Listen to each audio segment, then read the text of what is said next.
Olha, no dia que nós estamos conversando, nesta noite aqui, Fefito, tem um acontecimento que marca a história da cultura brasileira, que é a morte do ator, dramaturgo José Celso Martinez Corrêa, o Zé Celso, né? Uma das figuras mais importantes do teatro brasileiro, foi um dos fundadores do Teatro Oficina, lutou pela oficina até o fim da vida, foi revolucionário, trouxe o tropicalismo para os palcos, um cara que não ligava para que os outros pensassem dele, construiu a sua própria história e mexeu no teatro brasileiro de uma forma definitiva, né? Ele foi preso, foi torturado, desafiou a ditadura com seus espetáculos criativos, mesmo tendo sido preso e torturado. Preso em 74, Nunca baixou a crista para a ditadura, nunca aceitou e sempre denunciou, sempre lutou contra, né?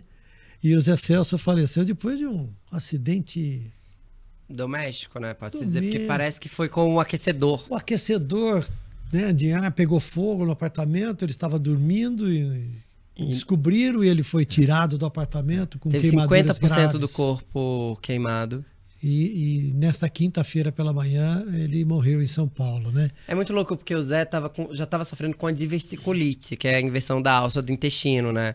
Tanto que ele casou agora no último dia 6 de junho e ele casou de cadeira de rodas. Foi. Casou numa cerimônia, inclusive no Teatro Oficina, Usina Uzona, que é o teatro dele. Uhum. Mas o Zé Celso é alguém que desafiou todo e qualquer tipo de poderoso. Se a gente for parar pra pensar, ele desafiou até mesmo o Silvio Santos, que queria desapropriar o teatro dele ali no Bexiga pra vender o terreno.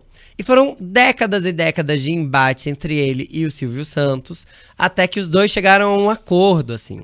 O Zé Celso também é uma figura muito importante na luta contra a homofobia, porque o Luiz, que é o irmão dele, nos anos 80, ele foi morto por 107 facadas.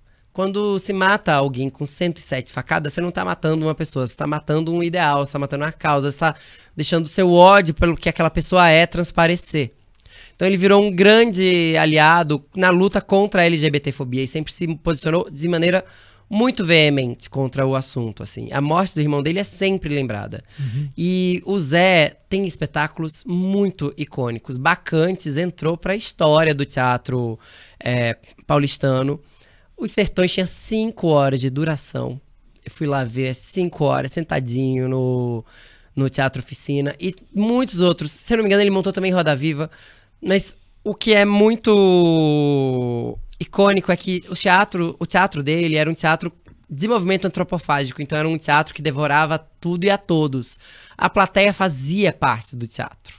A plateia se mobilizava junto, a plateia era convidada a interagir com os atores em dado momento em alguns espetáculos, assim. E não se vê teatro hoje como que o Zé Celso faz, ou fazia agora, difícil me acostumar com o passado agora.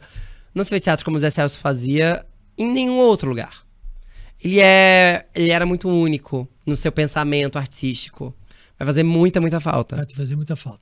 Para quem não conhece o Teatro Oficina, né, é um teatro que tem uma estrutura arquitetônica completamente diferente, Sim. porque o público fica dos dois lados, né? E tem uma espécie em andaimes, né? Em andaimes, em níveis diferentes, né? Participando ativamente dos espetáculos, e os atores desfilam a sua arte ali na frente, indo e vindo com cantoria, com coisas completamente diferentes que o Zé Celso introduziu ali. O Zé Celso teve como parceiro de vida, né, por cerca de 40 anos, o Marcelo Drummond. É Marcelo Drummond, né? Isso. Ator também com quem ele vivia e com quem você disse, ele se casou há um mês. Eu vi uma declaração da Leona Cavalli hoje, a Leona Cavalli, que é uma grande atriz, forjada no Teatro Oficina, né? E ela foi ao casamento do Zé Celso e aí ela... Como é que é? Ela foi se despedir dele, falou... Ela falou, tchau, Zé. Até breve, né? Aí ele falou, até sempre, né? Que bonito. A visão dele era muito maior. Não era uma visão de até amanhã ou até depois. Não. É muito maior. Sim. Carrega um simbolismo, isso, muito grande, né? Carrega mesmo. Ele muita gente dizendo voé nas redes sociais, né? Porque ele é de cumprimentos muito tradicionais também, muito brasileiros no teatro dele. Eu não consigo imaginar o que vai ser do teatro brasileiro sem Zé Celso, assim. Eu não consigo ver o mesmo vigor e o mesmo pensamento dele em outros dramaturgos. Acho que ele vai ganhar muitas homenagens, mas assim, as peças do Zé são um acontecimento único. Então, quem viu, viu. Eu não sei se a gente vai ter a mesma sorte. Eu fui procurar pelo Dr. Drauzio Varela, médico muito conhecido por todo mundo, e o Dr. Drauzio era muito amigo do Zé Celso. Ele cancelou todos os compromissos porque ele estava realmente muito triste, muito chateado pela morte do Zé Celso. Eu acho que uma ou duas vezes ao longo da minha carreira eu entrevistei o Zé Celso. Mas confesso a você que eu eu fui engolido por ele, né? Porque primeiro que eu não tinha muita vivência do teatro, dos conceitos, não tinha informação necessária para entrevistar um cara do tamanho do Zé Celso. E eu me lembro que, acho que foi nas duas ocasiões, eu perguntava as coisas para o Zé Celso respondia, eu era incapaz de entender aquilo que ele estava falando. Porque ele estava sempre à frente, né? Sim. E ele, nas entrevistas, em que a gente pedia assim, objetividade, clareza, seja direto, seja curto e tal. O Zé Celso não era assim. Não, nunca foi. Nunca foi. O Zé Celso saía falando e ele ia contaminando, ia contagiando as pessoas pelas suas ideias, as coisas revolucionárias, mas que no fim faziam todo sentido. Muito, muito. E quem mais no teatro brasileiro pode se dar o luxo de fazer uma peça de 5 horas de duração, de 6 horas de duração, e não ver as pessoas saindo do teatro e ser celebrado por isso? Num tempo em que o tempo é literalmente ralentado, porque é o tempo da rede social. As pessoas não conseguem prestar atenção em mais de 30 segundos numa mensagem, já estão pensando na próxima ou em outra coisa. O tempo do Zé Celso era mesmo outro, assim. Eu vi também uma declaração do pipoqueiro da porta do teatro, que falou, ele era muito bom, ele era espetacular, que ele tem um bom lugar, qualquer que seja o lugar onde ele esteja já hoje. Né? É muito legal você ver uma pessoa que trabalha ali, um homem simples, vendendo pipoca na porta do teatro, reconhecer nele também alguém que era diferente. E ao mesmo tempo pensar no quão boba é essa morte, né? No quão estúpida pode ser a nossa partida, porque o Zé Celso, sendo genial do jeito que é, ele merece uma partida gloriosa, como foi sua vida. E aí um aquecedor pifa e incendeia. Então, vamos muito lembrar inesperado. Então, o Zé Celso lutou por aquele terreno durante 40 anos, né?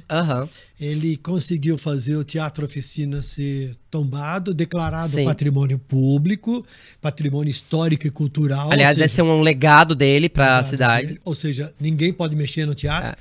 E ali tem o terrenão, que o Silvio Santos queria transformar num grande empreendimento imobiliário, construindo 3 torres de 100 metros de altura, né? E o Zé Celso passou a vida inteira ali no pé do Silvio Santos. O Silvio não conseguiu construir os prédios. Não conseguiu. Não conseguiu. Eles chegaram a um acordo, eles chegaram a se encontrar no SBT, né? O Zé Celso e o Silvio Santos. O Zé levou um livro sobre a história do teatro, oficina, para o Silvio e tal. O Silvio recebeu ele com muito bom humor, mas dava para perceber a tensão que tinha por trás daquele encontro. Porque eles eram inimigos declarados no campo imobiliário há bastante tempo, assim. Tanto que, eu tô lembrando aqui, uns amigos do Zé me pediram pra levantar alguns contatos de pessoas próximas ao Silvio Santos, que eles queriam convidar o Silvio Santos pro casamento do Zé. Sim. Só que o Silvio não vai nem no próprio programa, quiçá sair de casa pra ir no casamento. Ele não tá saindo de casa, né? Evoé Zé Celso. Evoé Zé Celso.